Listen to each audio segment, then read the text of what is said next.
Friday facts நேயர்களுக்கு வணக்கம். இந்த வீடியோவில் இன்றைக்கி நம்ம எதை பற்றி பார்க்க போகிறோம் அப்படின்னா, பொங்கல் ஸ்பெஷலாக வந்து ரிலீஸ் ஆகிருக்கக்கூடிய நேசிப்பாயா மூவி பற்றி தான் இந்த வீடியோவில் நம்ம பார்க்க போகிறோம். ஆகாஷ் முரளி அவங்க டெபியூ ஆகிருக்கிற இந்த மூவியை விஷ்ணுவர்தன் அவங்க வந்து இயக்கியிருக்காங்க. எக்ஸ்பி ஃபிலிம் கிரியேட்டர்ஸ் அவங்க தான் இந்த படத்தை வந்து தயாரிச்சிருக்காங்க. விஷ்ணுவர்தன் ஆல்ரெடி வந்து நம்ம எல்லாருக்குமே ரொம்ப பரிச்சயமான ஒரு நபர். ரொம்ப நல்ல நல்ல படங்கள் எல்லாம் கொடுத்துருக்காரு அப்படிங்கிறது நம்ம எல்லாருக்குமே தெரியும். பில்லா, ஆரம்பம், பட்டியல், அறிந்தும் அறியாமலும், சர்வம் இப்படின்னு சொல்லிட்டு அவருடைய படங்கள் எல்லாமே வந்து நமக்கு ரொம்ப பரிச்சயமான படங்களாக இருந்திருக்கும். ஸோ அவர் தான் இந்த படத்துக்கான டைரக்டர். ஸோ இந்த படத்தில் பார்த்தீங்கன்னா ஆகாஷ் முரளி, அதிதி சங்கர், சரத்குமார், குஷ்பு, மேத்யூ வர்கீஸ், கல்கி கோச்லின்னு இது மாதிரி நிறைய பேர் நடிச்சிருக்காங்க. கதையோட ஒன்லைன் ஸ்டோரி என்ன அப்படின்னு பார்த்தீங்கன்னா, சென்னையில் இருக்கக்கூடிய ஒரு லவ்வர்ஸ் அவங்களுக்குள்ள ஒரு சில பிரச்சனைகளாக வருது. அதுக்கப்புறமாக அதிதி சங்கர் சென்னையில இருந்து அவங்களோட கெரியரை வந்து பில்ட் பண்ணுறதுக்காக அவங்களுக்கு போர்ச்சுகல் போகிறதுக்கான ஒரு வாய்ப்பு கிடைக்குது. அங்கே போனதுக்கு அப்புறமாக ஒரு இன்சிடென்ட் அவங்க லைஃப்பை எந்த அளவுக்கு மாற்றுது. இங்கே இருக்கக்கூடிய அவங்களுடைய லவ்வரான ஆகாஷ் அவரு இங்கேருந்து போர்ச்சுகல் போய் அங்கே அவரும் என்ன மாதிரியான விஷயங்கள்லாம் ஃபேஸ் பண்ணுறாரு, அந்த பிரச்சனையிலேருந்து அதிதியை மீட்டாரா இல்லையா அப்படிங்கிறது தான் கதை. வந்து ஆல்ரெடி நம்ம பார்த்துருப்போம் வாரணமாயிரம் படத்துலேயே இந்தியா இங்கே இருக்குது, அமெரிக்கா இங்கே தான் இருக்குது அப்படிங்கிற மாதிரியான விஷயங்கள்லாம். ஸோ அதே மாதிரி தான் சென்னை இங்கே இருக்குது, போர்ச்சுகல் இங்கே தான்ப்பா இருக்குது, நீ போயிட்டு வா அப்படின்னு சொல்லக்கூடிய இடங்களில் மேத்யூ வர்கீஸ் ப்ளே பண்ண விஷயங்களாக இருக்கட்டும். அந்த இடத்துல வந்து அவர் வந்து ஒரு சில டைலாக்ஸ்லாம் பேசியிருப்பார். உங்கள் அம்மா வந்து போக வேண்டான்னு சொல்கிறாங்க, அவங்களுடைய பேச்சை கேட்டு நீ போகாமல் இருந்திருந்த அப்படின்னா நான் சந்தோஷப்பட்டிருப்பேன். ஆனால் அந்த பொண்ணுக்காக நீ அங்கே போகணும்னு நினைக்கிறாங்க, அந்த பொண்ணுக்கு சப்போர்ட்டிவாக நீ இருக்கணும்னு நினைக்கிற, உன்னை பார்க்கும்போது ரொம்ப பெருமையாக இருக்குது, நீ தாராளமாக போயிட்டு வா அப்படின்னு சொல்லக்கூடிய இடங்களாக இருக்கட்டும். ஏன்னா அது மாதிரி ஒரு பேரண்ட் வந்து சொல்லுவாங்களா அப்படிங்கிறதே நம்ம எல்லாருக்குமே ரொம்ப ஆச்சரியமாக தான் இருக்கும். எப்படி வாரணமாயிரம் படத்தில் அந்த அப்பா சூர்யா கேரக்டர் வந்து பேசும்போது நம்ம எல்லாருமே இப்படி ஒரு அப்பா எனக்கு இல்லையப்பா அப்படின்னு நம்ம எல்லாரும் நினச்சோமோ, அதே மாதிரி மேத்யூ வர்கீஸ் ப்ளே பண்ண அந்த ரோல் அது வந்து கொஞ்சம் நல்ல ரோலாகவே இருந்தது. குறிப்பாக இந்த டைலாக் சொல்லக்கூடிய இடங்களில் இது மாதிரி ஒரு அப்பா எனக்கு இல்லையப்பா அப்படின்னு சொல்லக்கூடிய விஷயங்களாக நிறைய இருந்தது. ஆகாஷ் முரளி ஆப்வியஸாக நம்ம பேசியே ஆகணும். ஹீரோவாக ப்ளே பண்ணியிருக்காரு, அவருடைய டெபியூ மூவியும் கூட. இருந்தாலும் கூட இவருக்கு இது ஃபர்ஸ்ட் மூவி தானா அப்படின்னு கேட்குற அளவுக்கு அவருடைய ரோலை வந்து ரொம்பவே பெர்ஃபெக்டாக பண்ணியிருந்தார் அப்படின்னு சொல்லணும். அதிதி சங்கர் ஆகாஷ் முரளியோட சேர்ந்து பேர் பண்ணும்போது இது ஒரு நல்ல காம்போ அப்படிங்கிறன்னு சொல்லக்கூடிய அளவுக்கு தான் அவங்களுடைய நடிப்புமே இருந்தது. ஓரளவுக்கு இவங்க ரெண்டு பேருமே நல்லா தான் பண்ணியிருக்காங்க அப்படின்னு சொல்லக்கூடிய விஷயங்களா இருக்கும். அதுக்கப்புறம் நம்ம பார்க்கணும் அப்படின்னா சரத்குமார் அண்ட் குஷ்பு ரொம்ப நாளுக்கு அப்புறம் இந்த காம்போவை வந்து நம்ம ஆன் ஸ்க்ரீனில் நம்ம பார்த்துருப்போம். எல்லாருக்குமே வந்து டக்குன்னு எந்த படம் ஞாபகம் வரும் அப்படிங்கிறதும் நமக்கு தெரியும். ஸோ அது எல்லாத்துக்கும் அப்புறம் ரொம்ப நாளுக்கு அப்புறம் இவங்க ஆன் ஸ்க்ரீனில் பேராக இருக்காங்க. அவங்களுமே அவங்களுக்கு கொடுத்த அந்த ரோலை வந்து ரொம்பவே பெர்ஃபெக்டாக பண்ணியிருக்காங்க அப்படின்னு தான் சொல்லணும். சரத்குமார் ரொம்ப நாளுக்கு அப்புறமா வந்து ரீசெண்டாக தான் வந்து ஒரு மூவியில் ஹீரோவாக வேற பண்ணியிருந்தாங்க. ஸோ அதுக்கப்புறமா அப்படியே மாற்றி கொஞ்சம் வில்லத்தனம் நிறைந்த அப்பாவாக இந்த படத்தில் வந்து நடிச்சிருக்காரு. ஸோ அது கண்டிப்பாக ஒர்க் அவுட் ஆகிருக்கு அப்படின்னு தான் சொல்லணும். இது எல்லாத்தையும் தாண்டி படத்தோட அப்படியே நம்மளை ஒன்றை வைக்கக்கூடிய மியூசிக் யுவன் சங்கர் ராஜா அவர்கள். விஷ்ணுவர்தனுடைய படங்களில் யுவன் சங்கர் ராஜாவுக்கு எந்த அளவுக்கு ஒரு ரோல் இருக்கும் அப்படிங்கிறத நம்ம இதுக்கு முன்னாடியான படங்கள்லையுமே பார்த்துருப்போம். ஸோ அதே மாதிரி இந்த படத்துலையுமே அவர் கொடுத்துருக்காரு அப்படின்னு தான் சொல்லணும். தேவையான இடங்களில் தேவையான அளவுக்கு மியூசிக் இருக்குது அப்படின்னு சொல்லலாம். சாங்ஸுமே கொஞ்சம் நல்லா செட்டிலாக போகிற மாதிரி தான் இருந்தது. அந்த நேசிப்பாயா அப்படிங்கிற டைட்டிலோடு சேர்த்து வரக்கூடிய ஒரு சாங் இருக்கும். ஸோ அந்த சாங் தான் எல்லாருக்குமே டப்புன்னு மனசில் ஒட்டக்கூடிய ஒரு சாங்காக இருந்தது. செகண்ட் ஹாஃபில் வந்து பார்த்தீங்க அப்படின்னா இவர் தான் வில்லன் அப்படிங்கிற மாதிரியான விஷயங்களை அவரை மையப்படுத்தி அப்படியே கதை வந்துக்கிட்டு இருக்கும்போது அவர் ஒரு இடத்துல என்ட்ரி ஆவார். அப்படி என்ட்ரி ஆகும்போது அவருக்கு பேக்ரவுண்டில் ஒரு மியூசிக் கொடுத்துருப்பார் யுவன் சங்கர் ராஜா. வேற லெவலில் இருந்தது. எப்படி வந்து ஹீரோஸுக்கு எல்லாமே வந்து மியூசிக்லாம் எடுத்து கொடுக்குதோ அதே மாதிரி ஒரு சில படங்களில் வில்லனுக்கு கொடுக்கக்கூடிய மியூசிக் அதுவுமே வந்து வேற லெவலில் இருக்கும். ஸோ அதே மாதிரி கண்டிப்பாக இவர் தான் வில்லன் அப்படின்னு காட்டக்கூடிய இடங்களில் ஒரு மியூசிக் போட்டிருப்பாரு. அது பர்சனலாக எனக்கு ரொம்ப பிடிச்சிருந்தது. டக்குன்னு பார்த்தோன்னே வா இந்த தீம் நல்லா இருக்கே இந்த மியூசிக் அப்படிங்கிற மாதிரியான விஷயங்கள் இருந்தது. தீம் மியூசிக்கில் யுவன் சங்கர் ராஜா எந்த அளவுக்கு பெஸ்ட் அப்படிங்கிறது நம்ம எல்லாருக்குமே தெரியும்.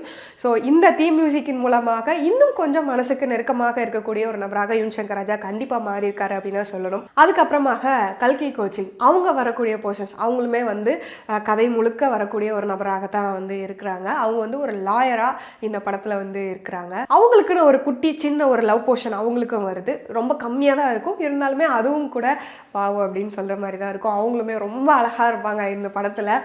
ஹீரோவோட சேர்ந்து பயணிக்கக்கூடிய இடங்களில் ஒரு சில இடங்களில் ஹீரோவை நக்கல் பண்ணக்கூடிய விஷயங்களாக இருக்கட்டும், அதெல்லாம் ரொம்ப அழகாகவே இருக்கும். அவங்க பேசக்கூடிய தமிழ், உண்மையிலேயே அவங்க தமிழ் பேசி தான் இதில் வந்து அப்படியே இது பண்ணியிருக்காங்களா இல்லை அதை டப் பண்ணியிருக்காங்களா அப்படிங்கிற மாதிரியான கன்ஃபியூஷன்ஸ் இருந்தது. ஸோ அவங்களுமே வந்து ரொம்ப அவங்களுக்கு கொடுத்த போர்ஷனை வந்து ரொம்பவே பெஸ்ட்டாக பண்ணியிருக்காங்க அப்படின்னு தான் சொல்லணும். Cinematography Cameron, Eric and Bryson இவங்க 2 பேரும் பண்ணியிருக்காங்க. படம் பார்க்கும் போதே இல்லை, ஃபுல் அண்ட் ஃபுல் அது வந்து போர்ச்சுகலில் வேற அப்படிங்கிற மாதிரியான விஷயங்களை தான் காட்டியிருக்கும் போது அதுக்கேற்ற மாதிரி அந்த இடங்களில் சேசிங் சீன்ஸாக இருக்கட்டும், இது மாதிரியான விஷயங்களெல்லாம் காட்டும்போது ரொம்பவே அருமையாகவே வந்து ஒளிப்பதிவு பண்ணியிருக்காங்க அப்படின்னு சொல்லணும். அதுக்கப்புறமாக எடிட் ஸ்ரீகர் பிரசாத் அவங்க வந்து எந்த இடத்துலையுமே கன்ஃபியூஸ் ஆகுது, சே இதென்ன இங்கே பார்த்துன்னு இருக்கும்போது டக்குனு இங்கே போகுது அப்படிங்கிற மாதிரியான எந்த விஷயங்களுமே இல்லாமல் ரொம்ப அழகாக வந்து அதை கோர்த்து ஒரு படமாக கொடுத்ததில் அவருக்குமே வந்து மிகப்பெரிய பங்கு இருக்குது அப்படின்னு தான் சொல்லணும். ஒட்டுமொத்த குரோவும் இந்த படத்தில் ரொம்ப அழகாகவே வந்து செயல்பட்டிருக்காங்க. படத்தில் பார்த்தீங்க அப்படின்னா வந்து அதித்தி சங்கரும் ஆகாஷ் முரளியும் பேசிக்கக்கூடிய ஒரு சீன் வரும். அந்த சீன் தான் அந்த படத்தில் வந்து டேர்னிங் பாயிண்ட்டாக அமையும்னு வச்சுக்கோங்களேன். அவங்க அந்த பேசி முடிச்சுட்டு அதுக்கப்புறமாக நடக்கக்கூடிய விஷயங்கள்லாம் அந்த போர்ச்சுகலுக்கு அது இது போகிறது அது மாதிரியான விஷயங்கள்லாம் இருக்கும். ஸோ அவங்க 2 பேரும் அந்த பேசக்கூடிய இடங்களில் அதித்தி சங்கர் வந்து ஆகாஷ் கிட்டே சொல்கிற மாதிரி இருக்கும், எல்லா இடங்கள்லையுமே நீ என்னை ரொம்ப பேம்பர் பண்ணுற, ரெண்டாவது எனக்கு ஆஃபீஸ்லேயுமே சரி எல்லா இடத்துலையுமே எனக்கு ஒரு ஸ்பேஸ் வேணும் அப்படிங்கிற மாதிரி சொல்லுவாங்க. ஸோ இந்த ஆகாஷ் அவர் வந்து அர்ஜுன்கிற கேரக்டரில் ப்ளே பண்ணியிருப்பார். ஸோ வந்து எனக்கு ஸ்பேஸ் வேணும் அர்ஜுன், கொஞ்சமாவது கொடு, நான் என் கொலீக்ஸ் கூட வெளியே போகணும், அவங்க ஏதாவது பார்ட்டி இல்லை வெளியில் கெட் டுகெதர்லாம் வச்சா கூட எல்லா இடங்களையுமே நீ கூட கூட கூட கூட வர்ற, உனக்கு ப்ரையாரிட்டிஸ் அப்படிங்கிற மாதிரியான விஷயங்கள் இருக்குது. ஸோ என்னோட கெரியர் அப்படின்னு சொல்லிட்டு எனக்குன்னு ஒரு லைஃப் இருக்குது. என்னதான் நம்ம வந்து கமிட்மெண்ட்டில் இருந்தாலும் கூட 2 பேருக்குமே தனியாக ஒரு செப்பரேட் ஒன்று இருக்குது, அந்த ஸ்பேஸ் வந்து இல்லையோ அப்படிங்கிற மாதிரியான ஒரு விஷயங்கள் இருக்குது. ஸோ ஐ நீட் ஸ்பேஸ் அப்படின்னு அவங்க சொல்லுவாங்க. ஸோ இந்த டைலாக் சொல்லி முடிச்சதுக்கு அப்புறமாக ஆகாஷ் நடிச்சிருக்கிற அந்த அர்ஜுன் கேரக்டர் வந்து ஒரு சில டைலாக்ஸ் பேசும். ஸோ ஆப்வியஸாக இந்த இடத்துல வந்து ஒரு சின்ன நெருடல் இருந்தது. அதிதி கேட்குறது நியாயமான கேள்வி தானே அப்படிங்கிற மாதிரி இருந்தது. ஆனாலும் கூட அதுக்கு வந்து இந்த பக்கம் அர்ஜுன் கேரக்டர்லேருந்து அவர் பேசக்கூடிய டைலாக்ஸ் அப்போ வந்து ஸ்பேஸ் வேணும்னு கேட்குற, பிரேக் வேணும்னு கேட்குற, அப்போ பிரேக்கப் பண்ணிட்டு போயிடுவியா இப்படிங்கிற மாதிரியான விஷயங்கள், லவ்வர் தானே, ஸோ வந்து எனக்கு தோன்றப்ப நான் உனக்கு கால் பண்ணுறேன், இது மாதிரியான விஷயங்கள் சொல்லக்கூடியதாக இருக்கட்டும். பார்க்குற ஆடியன்ஸுக்கு ஒரு லவ்வராக இருந்து இவன் அது கூட செய்யலைன்னா எப்படி, லவ்வர் அதுக்கு தானே இருக்கான் அப்படின்னு சொல்லக்கூடிய இந்த விஷயங்கள் எல்லாம் சாதாரணமாக படுத்தக்கூடிய ஒரு விஷயங்களாக அந்த இடத்துல காண்பித்தது வந்து கொஞ்சம் நெருடலாக இருந்தது. ஏன்னா ஒரு உமனோட பாயிண்ட் ஆஃப் வியூல இருந்தும் சரி, ஒரு மென்னுடைய பாயிண்ட் ஆஃப் வியூல இருந்துமே சரி, என்னதான் வந்து ஒருத்தர் வந்து ஒரு கமிட்மெண்ட்டில் இருக்காங்க அப்படின்னாலும் கூட அவங்களுக்குன்னு தனித்தனியாக ஒரு லைஃப் இருக்குது, அவங்களுக்குன்னு கொஞ்சமாவது ஸ்பேஸ் வேணும் அப்படிங்கிறத அதித்தியினுடைய கேரக்டர் மூலமாக டைரக்டர் வந்து ரொம்ப அருமையாக சொல்லியிருப்பார். ஆனால் அது எல்லாருக்கும் கன்வே ஆச்சா அப்படிங்கிறது எனக்கு தெரியல. ஏன்னா வந்து அந்த டைலாக்ஸ்லாம் பேசும்போதுமே கூட ஆடியன்ஸ் தரப்புல இருந்து அந்த அர்ஜுன் கேரக்டர் பேசுகிறதான் கரெக்டு அப்படிங்கிற மாதிரியான சவுண்ட்ஸ்லாம் கூட வந்தது. ஸோ வந்து அதித்தியினுடைய அந்த டைலாக்ஸ்லாம் வந்து இன்னும் கொஞ்சம் அதுக்கு கொஞ்சம் இன்னும் ஃபோர்ஸ் கொடுத்து அதை இன்னும் கொஞ்சம் நல்லா பில்ட் பண்ணியிருக்கலாம் அப்படிங்கிற மாதிரியான விஷயங்கள்லாம் தோணுச்சு. ஏன் அப்படின்னா ஒரு பொண்ணு வந்து ஒரு பையனை வந்து நீ உன் ஃப்ரெண்ட்ஸ் கூட போகாத, நீ ஏன் கூட மாதிரி தான் டைம் ஸ்பெண்ட் பண்ணணும், உங்கள் அப்பா அம்மா கூட வந்து நீ டைம் ஸ்பெண்ட் பண்ணாத, என் கூட அதிகமாக டைம் ஸ்பெண்ட் பண்ணு, நான் வெளியில் கூப்பிட்றேன், உன் ஃப்ரெண்ட்ஸை விட உனக்கு நான் தானே முக்கியம், நீ வெளியில் வா, உன் ஆஃபீஸ் மேட்ஸ் கூட வெளியில் போகாத இப்படின்னு சொல்கிறதெல்லாம் எப்படி டாக்ஸிக்னு நம்ம சொல்கிறோமோ, கல்யாணம் ஆனதுக்கப்புறம் வந்து பசங்களால் சண்டே வெளியில் கேம் விளையாட போக முடியாது, கிரிக்கெட் விளையாட போக முடியாது அப்படின்னு சொல்கிறதெல்லாம் எப்படி பசங்களோட பாயிண்ட் ஆஃப் வியூலேருந்து அது மிகப்பெரிய ஒரு தப்பான விஷயமாக மாட்டிக்கிட்டோமே அப்படிங்கிற மாதிரியான விஷயங்களாக தோணுதோ, அதே மாதிரி தான் கேர்ள்ஸுக்குன்னு ஒரு வேர்ல்டு இருக்குது. எல்லாருக்குமே ஸ்பேஸ் தேவைப்படும். எப்படி பசங்களுக்கு இதெல்லாம் வந்து ஒரு சிக்கலாக இருக்குதோ, கமிட்மெண்ட்டோ கல்யாணத்துக்கு அப்புறமோ இது மாதிரியான விஷயங்களாக ஒரு கிரிக்கெட் விளையாட போகிறது எப்படி அவங்களுக்கு வந்து ஒரு சிக்கலாக இருக்கோ, அதே மாதிரி தான் ஸ்பேஸுன்றது எல்லாரோட லைஃப்லையுமே வந்து கண்டிப்பாக வேணும் அப்படிங்கிறத அந்த ஒரு டைலாகின் மூலமாக பதிவு வச்சுருப்பாங்க. அஸ் அ கேர்ளாக அதை என்னால் வந்து ஃபீல் பண்ண முடிஞ்சது. பட் எல்லாருக்கும் அது கன்வே ஆகிருக்குமா அப்படிங்கிறது தெரியல. இது மாதிரி சின்ன சின்ன டைலாக்ஸ் மூலமாக அவங்க பண்ண ஒரு சில விஷயங்கள் வந்து ரொம்பவே அருமையாக இருந்தது.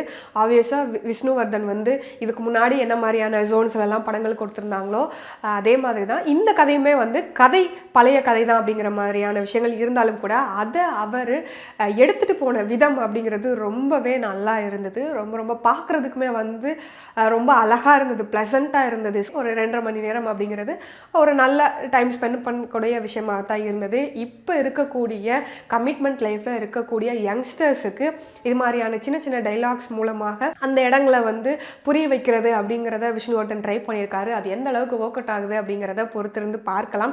இரண்டாவது, இந்த பொங்கலுக்கு அதிதியினுடைய இந்த நேசிப்பாயா படமும் வந்திருக்கு, அவங்க அப்பாவினுடைய கேம் சேஞ்சர் படமும் வந்திருக்கு. ஸோ ஆல்ரெடி இதுக்கு முன்னாடி நம்ம பார்த்த வீடியோஸ்லாம் பேசியிருந்தோம், அப்பா ஜெயிக்கிறாங்களா பொண்ணு ஜெயிக்கிறாங்களா அப்படிங்கிறத பார்க்கலாம் அப்படிங்கிற மாதிரியான விஷயங்கள்லாம்.